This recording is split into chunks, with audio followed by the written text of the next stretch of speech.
Friends, അപ്പോൾ latest ഗിവേയുടെ ഭാഗ്യശാലികൾക്കുള്ള gift pack ചെയ്യുന്നതാണ്.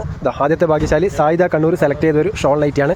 നല്ലൊരു ബ്ലൂ കളറാണ് സെലക്ട് ചെയ്തിട്ടുള്ളത്, എംബ്രോയ്ഡറി ഡിസൈൻ ഉള്ളത്. അപ്പോൾ അതിൻ്റെ ഷോളും കൂടി പരിചയപ്പെടുത്താം. ഓക്കെ, അതിൻ്റെ സെയിം ഡിസൈനിൽ ഷോള്. പിന്നെ രണ്ടാമത്തെ ഭാഗ്യശാലി മൈമൂനത്ത് ആലപ്പുഴയുള്ള ഒരു വ്യക്തിയാണ്. അപ്പോൾ അവർ സെലക്ട് ചെയ്തൊരു നൈറ്റിയാണ് 56 സൈസിലുള്ളത്. അപ്പോൾ അതും നല്ലൊരു ക്വാളിറ്റിയുള്ള നൈറ്റിയാണ്. അപ്പോൾ അത് ഞങ്ങളുടെ ഭാഗത്തും പാക്ക് ചെയ്യുന്നുണ്ട്. അപ്പോൾ മൂന്നാമത്തെ ബുഷിറ കാലിക്കറ്റാണ്. അവർ ജംബോ സൈസ് വേണമെന്നാണ് പറഞ്ഞിട്ടുള്ളത്. അപ്പോൾ അവരും നല്ലൊരു ബ്ലൂ കളറിലാണ് സെലക്ട് ചെയ്തിട്ടുള്ളത്.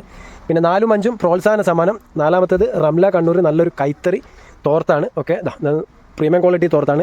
പ്രോത്സാഹന സമ്മാനമാണ് എന്ന് വിചാരിച്ചിട്ട് ലോ ക്വാളിറ്റി ഒന്നുമല്ല, നല്ല സൈഡൊക്കെ അടിച്ചിട്ടുള്ള നല്ല തോർത്താണ്. പിന്നെ അഞ്ചാമത്തെ അമാൻ മലപ്പുറം. അമാൻ മലപ്പുറത്തിന് ഒരു സ്ലീവുള്ള ബനിയൻ തരുമോ എന്ന് ചോദിച്ചിരുന്നു. അപ്പോൾ അമാൻ മലപ്പുറത്തിന് നല്ലൊരു ബനിയനാണ് 85-ലുള്ളത്. അപ്പോൾ ഇൻഷാല്ലാ ഇതുവരെ കിട്ടാത്തവരാരും വിഷമിക്കേണ്ട. ഇത് ഇപ്പോൾ 5 പേർക്കും ഫസ്റ്റ് ടൈമാണ് കിട്ടുന്നത്. അപ്പോൾ ഇനിയും നിങ്ങൾക്ക് കിട്ടുന്നതാണ് ഓരോ ഐറ്റംസ്. അപ്പോൾ ഇതുവരെ കിട്ടാത്തവരാരും വിഷമിക്കേണ്ട, ഇനിയും പങ്കെടുക്കുക, മാക്സിമം വിജയിപ്പിക്കുക. നല്ലൊരു വീഡിയോയുമായി വീണ്ടും കാണാം. Okay, by.